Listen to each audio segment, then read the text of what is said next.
Hello, my name is Marianne. Today I will be teaching you about a bacteria called Helicobacter pylori. This microorganism is found to be also called Campylobacter pylori. It is found to be spiral-shaped, however, it is also observed to be curved, bacillary, or in coccoid form. It also contains 4 to 7 flagellas for easy movement. This organism is a gram-negative bacteria. Gram-negative bacteria are bacteria that do not retain crystal violet stains.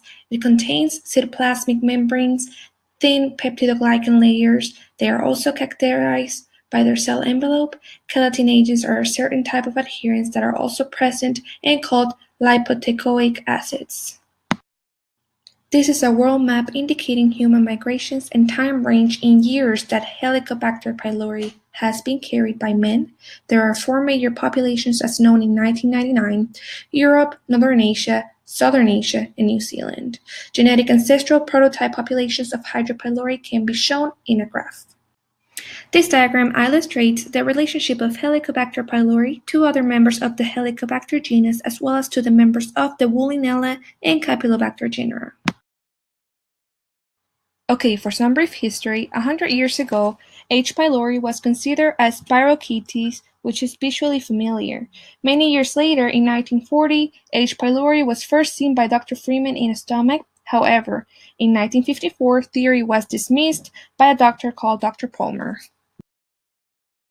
The 1980s and 90s were considered the breakthrough for this microorganism because it was first found in the stomach of patients in 1982.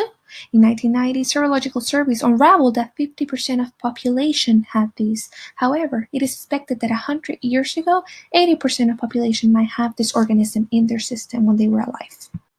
In order for Helicobacter pylori to survive in their ecosystem, they are considered a microaerophilic organism, meaning they need oxygen. They also try to avoid acidic environments in the lumen. They neutralize in these environments by producing high levels of urease, and they use flagellas to travel through mucus and reach the epithelial cells. By producing large amounts of urease, it breaks down the urea present in stomach to carbon dioxide and ammonia, shown in this image above. Also, carbohydrate source use is glycose. However, there's also reserve energy sources of electron-dense glycocalyx bodies. It is metabolized by the Entner-Doudoroff pathway. This pathway is a reaction that catabolizes glucose to pyruvate using glycolysis or pentoose phosphate pathway, likely used for anabolic biosynthesis rather than catabolic production. Their life cycle is all about survival. They have to survive between the periplasmic pH of 4 to 8. They also can grow between the pH of 6 to 8.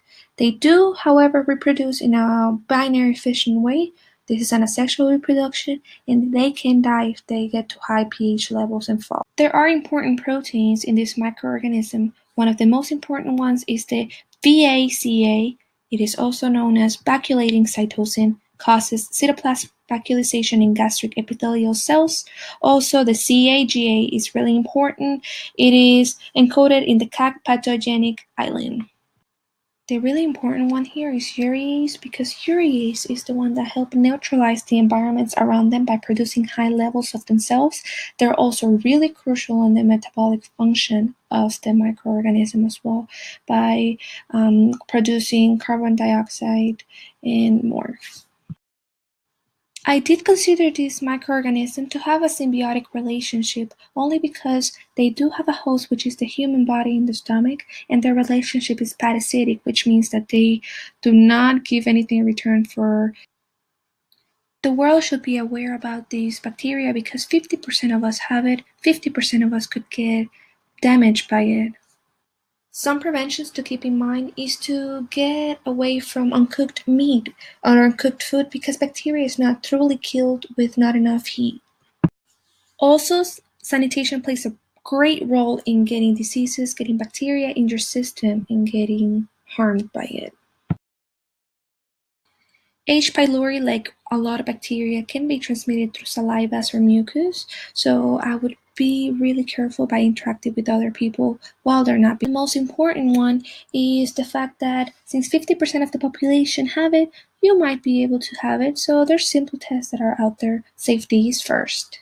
I had a lot of fun making this video. I hope you learned as much as I did.